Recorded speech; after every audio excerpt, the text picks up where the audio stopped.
Smart CO workshop ഞാൻ provide ചെയ്യുന്ന 2 hour വർക്ക്ഷോപ്പിനെ കുറിച്ചാണ് ഞാനിവിടെ ഡീറ്റെയിൽ ആയിട്ട് പറയാൻ പോകുന്നത്. ശരിക്കും ഈ വർക്ക്ഷോപ്പിൽ 4 പ്രധാന സബ്ജക്റ്റുകളാണ് ഡീറ്റെയിൽ ആയിട്ട് നമ്മൾ ഡിസ്കസ് ചെയ്യുന്നുണ്ടാവും. ഒന്ന്, നമ്മളെ ലീഡർഷിപ്പ് സ്കില്ല് നമുക്ക് എങ്ങനെ ഇമ്പ്രൂവ് ചെയ്യാം. ഒരു ബിസിനസ് ഓണർക്ക് ഏറ്റവും കൂടുതൽ ഉണ്ടാവേണ്ട സ്കില്ലാണ് ലീഡർഷിപ്പ് സ്കില്ല്. ലീഡർഷിപ്പ് സ്കില്ലുള്ള ഒരു ബിസിനസ് ഓണർക്ക് മാത്രമാണ് നല്ല ടീമിനെ മെയിൻറ്റെയിൻ ചെയ്യാനും അവരെ പ്രോപ്പറായിട്ട് ലീഡ് ചെയ്യാനും പറ്റുകയുള്ളൂ.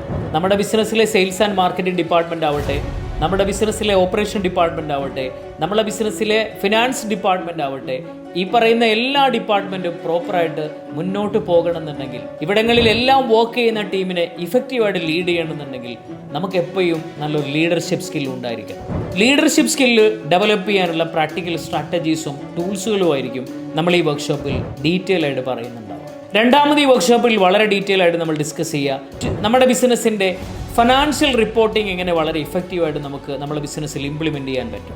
ധാരാളം ബിസിനസ് സ്ഥാപനങ്ങളിൽ ഇന്നും അക്കൗണ്ട്സ് ഡിപ്പാർട്ട്മെൻറ്റ് കൊടുക്കുന്നത് പ്രോഫിറ്റ് ആൻഡ് ലോസ് അക്കൗണ്ട് ആണെങ്കിലും ബാലൻസ് ഷീറ്റ് ആണെങ്കിലും ക്യാഷ് ഫ്ലോ സ്റ്റേറ്റ്മെൻ്റ് ആണെങ്കിലും മറ്റു ഫിനാൻഷ്യൽ റിപ്പോർട്ട്സ് എല്ലാം കൊടുക്കുന്നത് സ്റ്റാറ്റ്യൂട്ടറി പർപ്പസിന് വേണ്ടിയിട്ടുള്ള റിപ്പോർട്ട്സ് അതേപോലെ പ്രിൻ്റ് എടുത്ത് ഓണേഴ്സിൻ്റെ മുന്നിലും മാനേജ്മെൻറ്റിൻ്റെ മുന്നിലേക്കും കൊടുക്കുകയാണ്. അപ്പോൾ സാധാരണ കേസിൽ നമ്മളെ സോഫ്റ്റ്വെയർ തരുന്ന ഒരു പ്രോഫിറ്റ് ആൻഡ് ലോസ് അക്കൗണ്ട് നമുക്ക് കിട്ടുകയാണെങ്കിൽ അതിലൂടെ ഒരിക്കലും നമുക്ക് നമ്മളെ ബിസിനസ്സിലെ gross profit, operating profit, net profit, cash profit, ഇങ്ങനെ വ്യത്യസ്തങ്ങളായ പ്രോഫിറ്റിനെ നമുക്ക് ഐഡൻറ്റിഫൈ ചെയ്യാൻ പറ്റണമെന്നില്ല.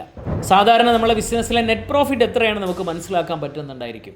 പക്ഷേ arranged profit and loss account ഒരു ബിസിനസ് ഓണർക്ക് കിട്ടിയെങ്കിൽ മാത്രമാണ് നിങ്ങളുടെ ബിസിനസ്സിലെ വ്യത്യസ്തങ്ങളായ പ്രോഫിറ്റിനെ കൃത്യമായിട്ട് നിങ്ങൾക്ക് മനസ്സിലാക്കാൻ പറ്റുകയുള്ളൂ. ധാരാളം ബിസിനസ് സ്ഥാപനങ്ങളിൽ നെറ്റ് പ്രോഫിറ്റ് ആയിരിക്കും പ്രോഫിറ്റ് ആൻഡ് ലോസ് അക്കൗണ്ടിൽ ഉണ്ടാവുക. സെയിം ടൈം നിങ്ങളുടെ ബിസിനസ്സിൽ അവിടെ ഒരു പക്ഷേ ഓപ്പറേറ്റിംഗ് ലോസ് ആയിരിക്കും. ഇത് മനസ്സിലാക്കണമെങ്കിൽ നിങ്ങളുടെ മുന്നിൽ normal profit and loss account വന്നാൽ പോരാ, അവിടെ നിങ്ങൾക്ക് arranged profit and loss account തന്നെ റിപ്പോർട്ടായിട്ട് വരണം. ഇങ്ങനെയുള്ള റിപ്പോർട്ട് നിങ്ങൾക്ക് ലഭിക്കാറുണ്ടോ?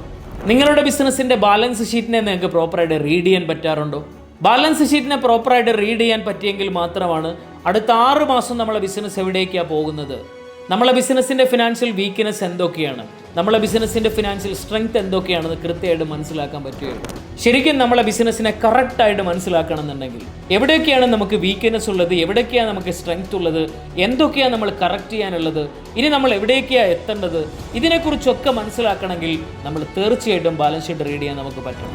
ബാലൻസ് ഷീറ്റ് റീഡ് ചെയ്യാൻ 21 ഡിഫറെൻറ്റ് ടൂളുകളുണ്ട്. ഈ ടൂളുകൾ ഉപയോഗിച്ച് തന്നെ നിങ്ങൾക്ക് നിങ്ങളുടെ ബിസിനസ്സിൻ്റെ ബാലൻസ് ഷീറ്റ് റീഡ് ചെയ്യാൻ പ്രാക്ടിക്കലി പറ്റുമ്പോൾ മാത്രമാണ് ശരിക്കും നമ്മളെ ബിസിനസ്സിനെ പ്രോപ്പറായിട്ട് അനലൈസ് ചെയ്യാനും അതിന് വേണ്ടിയിട്ടുള്ള ഡിസിഷൻസ് ഒക്കെ നമുക്ക് എടുക്കാൻ പറ്റുകയുള്ളൂ.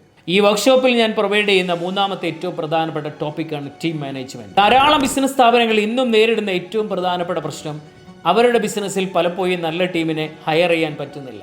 ഇനി ഹയർ ചെയ്താൽ തന്നെ അവരെ പ്രോപ്പറായിട്ട് മെയിൻറ്റെയിൻ ചെയ്യാൻ പറ്റുന്നില്ല. എങ്ങനെയാണ് നമുക്ക് നല്ല ടീമിനെ ഹയർ ചെയ്യാൻ പറ്റുക? അതിൻ്റെ സ്ട്രാറ്റജീസ് എന്തൊക്കെയാണ്?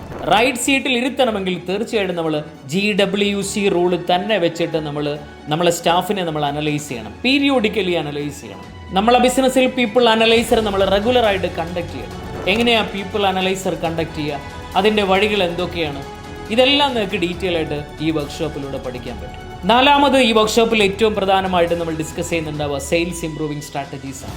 എങ്ങനെയാണ് നല്ല സെയിൽസ് ടീമിനെ ഹയർ ചെയ്യുക, അവരെങ്ങനെയാണ് നമ്മൾ റെഗുലറായിട്ട് കോച്ച് ചെയ്യുക, അവരിൽ എങ്ങനെയാണ് ക്ലോസിംഗ് സ്കിൽ ഉണ്ടാക്കിയെടുക്കുക, അവരെ പ്രസൻറ്റേഷൻ സ്കിൽ എങ്ങനെ നമുക്ക് മനോഹരമാക്കാം, അവരിൽ എങ്ങനെയാണ് ഫോളോ അപ്പ് സ്കിൽ നമ്മൾ നല്ലപോലെ ഡെവലപ്പ് ചെയ്തെടുക്കുക.